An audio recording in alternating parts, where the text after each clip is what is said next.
Nah, gurauan ini tapi memang sangat terbatas. Tidak bisa kita gunakan kepada semua orang, untuk umum nggak bisa. Karena nanti kesannya akan sangat menghina, kesannya akan sangat menyudutkan orang dan bisa memancing emosi.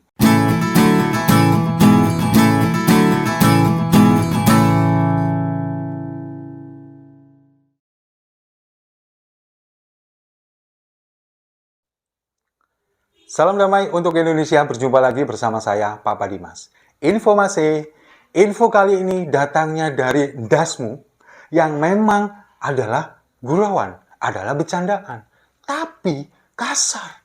Dan bercandaan ini bukan untuk semua kalangan, ini adalah untuk kalangan terbatas. Nah, ini masih seputar terkait viralnya kemarin, video tentang dasmu etik yang disampaikan oleh Prabowo Subianto. Nah, saya ini ingin mencoba untuk mengulas tentang dari segi bahasa, terutama dari bahasa Jawa. Memang endas itu adalah bahasa Jawa dari kepala. Tapi dari segi penggunaan, ini memang tidak tepat untuk digunakan menyebut anggota tubuh manusia. Endas itu biasanya dipakai ketika kita menyebut kepala dari binatang. Misalkan ketika kita mau berkorban, kemudian kita mau menyembelih kambing atau menyembelih sapi, pasti ada orang yang mengatakan, cekel ndase, pegang kepalanya. Supaya apa? Supaya lebih mudah untuk menyembelih. Nah, itu juga berlaku kepada binatang-binatang yang lain. Endas PT atau kepala ayam, kemudian endas wedus, itu kepala kambing, dan beberapa binatang lainnya. Sementara untuk manusia, itu biasanya lebih kepada sirah. Karena kan kalau kita tahu, di bahasa Jawa, itu ada tingkatan bahasa. Ada ngoko, bahasa yang paling katakanlah bahasa masyarakat umum atau lebih dikatakan lebih kasar. Kemudian ada bahasa kromo, nah ini lebih halus lagi. Dan lebih halus lagi, tinggi lagi adalah kromo inggil. Atau kromo yang lebih tinggi atau lebih halus. Nah, untuk kepala, itu biasanya kalau untuk yang ngoko atau kasar, itu adalah endas memang.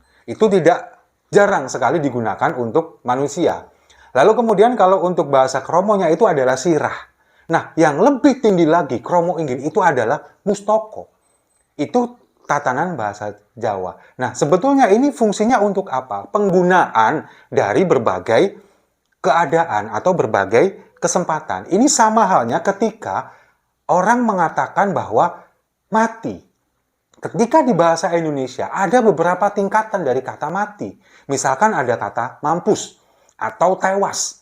Itu mampus itu biasanya untuk para penjahat yang kemudian ditembak oleh polisi. Akhirnya dia mampus. Kemudian tewas, ini biasanya adalah korban kecelakaan. Nah, kalau misalkan untuk orang yang meninggal, biasanya orang-orang biasa ini biasanya meninggal dunia. Lalu ketika ada pejabat atau mungkin juga mantan pejabat, lalu ketika ada orang-orang ulama misalkan, ini biasanya wafat. Nah, seperti itu. Lalu untuk pahlawan, ini gugur misalkan. Nah, ini ada tingkatan-tingkatan tergantung penggunaannya. Nah, di bahasa Jawa itu juga sama. Nah, ketika kita menggunakan anggota tubuh untuk mengolok-olok atau untuk mengatakan kepada teman kita sesuatu, itu sebetulnya kalau di masyarakat Jawa Timur itu adalah sebuah gurauan. Misalkan banyak anggota tubuh yang digunakan untuk mengolok-olok teman. Misalkan gigi, untumu, nah seperti itu. Atau misalkan wajah, raimu. Atau misalkan mulut, cangkemmu. Nah itu mumu yang lain. Itu memang adalah gurauan biasa, bercandaan dalam masyarakat Jawa Timur. Terutama di wilayah Surabaya dan Malang. Itu memang bercandaan, tapi lingkupnya itu lingkup yang sangat terbatas. Teman-teman tongkrongan, teman-teman sebaya, teman-teman seumuran, itu biasanya bercandaan biasa. Kalau misalkan, weh, Nadia kan nggak tahu ketemu raimu. Nah, itu orang Surabaya, orang Malang itu biasa. Berbicara seperti itu. Tapi ketika kemudian ada orang yang tidak kita kenal, atau misalkan ada orang yang lebih tua, kemudian kita mengatakan seperti itu, ndasmu, matamu, cangkemmu, untungmu, raimu, dan mumu yang lain, bisa-bisa ditonjok. Nah, inilah yang kemudian disampaikan oleh Prabowo kemarin. Dia ini kalau misalkan dikatakan bercanda, itu memang tidak pada tempatnya. Bercanda mungkin dengan kalangan terbatas, rekan sejawat, atau mungkin teman tongkrongan, itu mungkin bisa dimaklumi. Tapi ketika di forum resmi, seperti acara internal Partai Gerindra kemarin, ketika di depan forum, kemudian di hadapan ratusan bahkan ribuan orang menyampaikan dasmu yang seperti itu sama sekali tidak etis, sama sekali tidak bermartabat. Apakah ini kemudian yang akan dijadikan sebagai seorang pemimpin? Calon presiden kok cara berbicaranya seperti ini? Komunikasi yang dibangun itu sama sekali tidak bagus, tidak sesuai. Nah, memang beberapa pakar, kemudian beberapa pengamat ini mengatakan bahwa apa yang disampaikan oleh Prabowo Subianto itu sangat provokatif dan tidak etis. Ketika dia menyebutkan dasmu, dan ini sudah berulang. 2019 pernah diucapkan, sekarang 2023 juga pernah diungkapkan. Nah, ini kan menunjukkan bahwa tabiat atau kemudian wujud asli karakter seseorang ini memang seperti itu, nggak bisa berubah. Ini kan masih menyikapi dendam dia kepada Anies Baswedan ketika debat Capres beberapa hari yang lalu, sepekan yang lalu, yang menanyakan tentang pelanggaran kode etik dari Mahkamah Konstitusi. Ini kan kemudian dia menirukan apa yang disampaikan oleh Anies. Mas Prabowo gimana perasaannya? Etik, dasmu etik, kan seperti itu. Nah, dari orang-orang Jawa sendiri, itu kan juga saya, terutama orang Jawa, ini akan meminimalisir menggunakan kata-kata itu. Kecuali memang kepada, seperti yang saya sampaikan tadi, kecuali kepada teman-teman di lingkungan terbatas, di lingkungan yang sangat kecil, orang-orang yang sangat kenal akrab dengan kita. Ketika kita menyampaikan itu, kita pasti mengetahui bahwa orang ini tidak mungkin akan tersinggung, tidak mungkin akan marah kepada kita, karena dianggap memang bercanda, gurauan. Apalagi dengan menggunakan kata-kata yang anggota tubuh yang lain, seperti yang saya sampaikan tadi. Banyak sekali memang kata umpatan di bahasa Jawa ini yang menggunakan anggota tubuh. Kecuali ya rambutmu itu enggak, itu biasa aja. Itu biasa. Tapi kalau misalkan seperti mata, kemudian gigi atau untu, wajah atau rai, dengkul bahkan dengan imbuhan mumu di belakangnya, itu adalah sebuah umpatan yang biasanya orang ini jengkel, kemudian mengumpat dengan anggota tubuh itu, tapi dari bercandaan. Tapi itu adalah wujud dari gurauan. Nah, gurauan ini tapi memang sangat terbatas. Tidak bisa kita gunakan kepada semua orang, untuk umum nggak bisa. Karena nanti kesannya akan sangat menghina, kesannya akan sangat menyudutkan orang dan bisa memancing emosi.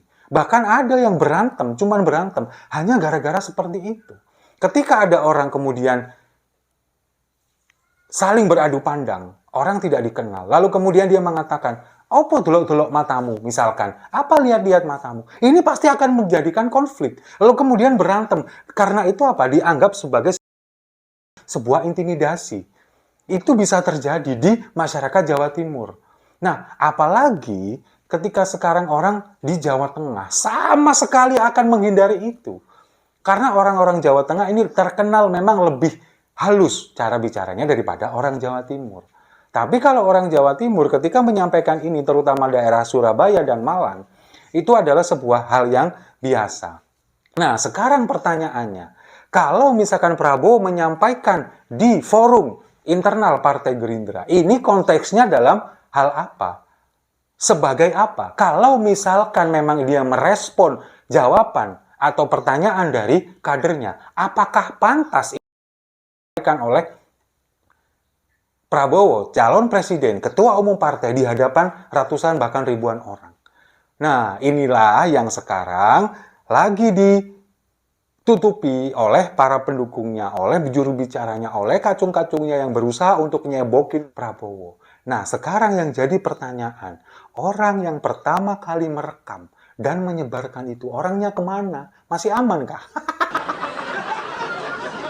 Takutnya orang ini hilang sekarang. Karena gara-gara dia, aib Prabowo kemudian terkuak di depan publik.